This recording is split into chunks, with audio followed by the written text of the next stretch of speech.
Today, kukuha tayo ngayon ng dahon. Sideline namin dito. Dito ngayon tayo sa sagingan. Kasi may mga umorder sa amin ng dahon. Ginagawa nilang pangbalot sa tupig.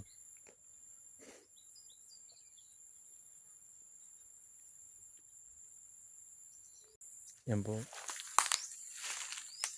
Isa-isayin po natin yung dahon na yan. Kasi sa isang sako, 100 pieces na dahon. Pero hindi basta-basta.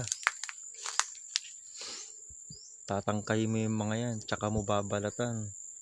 Pagkabalat, tsaka mo tutupin yung dahon. Sa isang rolyo niya, mga 20 to 25 pieces na dahon. Mamaya makikita nyo. Yun yung mga kinukuha namin dahon, yung matitigas na. Tulad ng mga to. Yan. Ito yung sideline namin dito.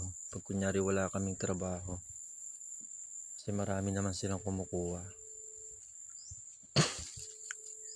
Kaya dyan, baka gusto nyo magpakuha ng dahon. COD naman eh. 500 isang sako.